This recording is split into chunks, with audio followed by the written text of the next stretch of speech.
आज हम आपको त्रिभुज का क्षेत्रफल ज्ञात करना सिखाते हैं। त्रिभुज तीन प्रकार के होते हैं।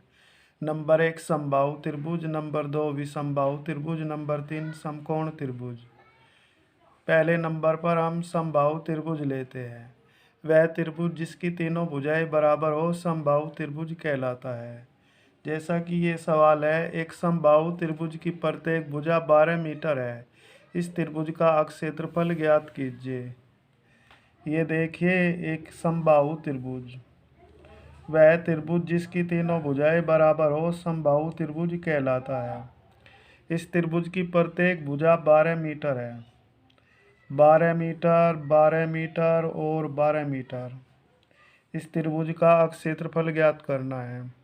त्रिभुज का क्षेत्रफल, समबाहु त्रिभुज का क्षेत्रफल होता है वर्गमूल 3/4 भुजा का वर्ग। भुजा हमने ए मान ली, ए का वर्ग। वर्गमूल 3/4 गुणा ए। ए की वैल्यू दी है 12। 12 का वर्ग, 12 गुणा 12। 4 से 12 को डिवाइड कर लिया 3 बार। 12 की 3 में गुणा कर ली, 12 तिये 36। 36 वर्गमूल 3। ये समबाहु त्रिभुज का क्षेत्रफल है क्या? 36√3। एक त्रिभुज की भुजाएं 9 मीटर, 12 मीटर तथा 7 मीटर है। इस त्रिभुज का क्षेत्रफल ज्ञात कीजिए। यह भी समबाहु त्रिभुज है। इस त्रिभुज की भुजाएं अलग अलग है। एक भुजा 9 मीटर, एक 12 मीटर और एक 7 मीटर। यह भी समबाहु त्रिभुज है। विषमबाहु त्रिभुज का क्षेत्रफल root S, S minus A, S minus B, S minus C. S क्या होता है? तीनों भुजाओं के जोड़ का आधा। ए जामा बी जामा सी बटे 2। ए का मान 9, बी का मान 12 और सी का मान यहाँ से रख लिया 7 बटे 2। 9 और 12 21, 21 और 7 28। 28 को 2 से दे दिया भाग।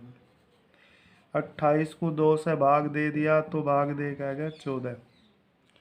एस की वैल्यू 14 आएगी। एस की जगह रख लेंगे रूट एस की जगह 14, कोष्ट में 14 माइनस ए, ए की वैल्यू 9। 14 माइनस बी, बी की वैल्यू 12। 14 माइनस सी, सी की जगह रख लिया 7। अब सरल करते हैं। रूट 14 में से 9 घटाया 5, 14 में से 12 घटा लिया 2 और 14 में से 7 घटाया 7। टुकड़े करके चलेंगे, फैक्टर करके चलेंगे। वर्गमूल लेना है। 14 के टुकड़े हो गए 2 गुणा 7। 5 के टुकड़े नहीं होते, 2 ऐसे ही रख लिया और 7 भी ऐसे ही। एक जोड़ा 2 का बनता है तो इसलिए 2 वर्गमूल से बाहर, और एक जोड़ा 7 का बना तो 7 भी बाहर। रूट जोड़ा 5 का नहीं बनता तो 5 पे रूट चढ़ा देंगे। 2 सत्ते 14 वर्गमूल 5। जो ये विषमबाहु त्रिभुज है, इस त्रिभुज का क्षेत्रफल आया है 14 वर्गमूल 5। अब नेक्स्ट क्वेश्चन लेते हैं। एक त्रिभुजाकार खेत की भुजाएं 20 मीटर, 21 मीटर तथा 29 मीटर है। इस खेत का क्षेत्रफल ज्ञात कीजिए। ये खेत समकोण के आकार का है। इसमें एक भुजा 20 मीटर, एक भुजा 21 मीटर और तीसरी भुजा है 29 मीटर। ये समकोण त्रिभुज है क्योंकि इसमें ये कोण 90 अंश का है। 90 अंश का कोण के सामने सबसे बड़ी भुजा ये कर्ण है। कर्ण का वर्ग शेष दो भुजाओं के वर्गों के योग के बराबर होता है।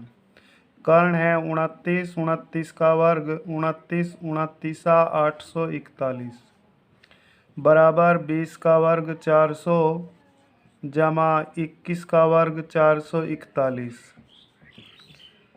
ये 841 तो इधर भी 400 और 441, 841। इसलिए समकोण त्रिभुज है। समकोण त्रिभुज में पाइथागोरस की प्रमेय लागू होती है कि कर्ण का वर्ग शेष दो भुजाओं के वर्गों के योग के बराबर होता है। इसलिए समकोण त्रिभुज के अक्षेत्रफल का सूत्र लगाते हैं। ये खेत त्रिभुजाकार है। इसकी भुजाएं 20 मीटर, 21 मीटर तथा 29 मीटर है। इस खेत का क्षेत्रफल ज्ञात करना है। खेत समकोण के आकार का है, इसलिए समकोण त्रिभुज का क्षेत्रफल होता है 1/2 आधार गुणा लंब। 1/2 आधार गुणा लंब। 1/2 आधार ये 20 मीटर और लंब जो हाइट है, ऊंचाई है, वो 21 मीटर। 2 से 20 को डिवाइड कर लिया 10 और 10 की 21 में गुणा कर लेते हैं 210। इतने वर्ग मीटर इस समकोण त्रिभुजाकार खेत का क्षेत्रफल आया है 210 वर्ग मीटर।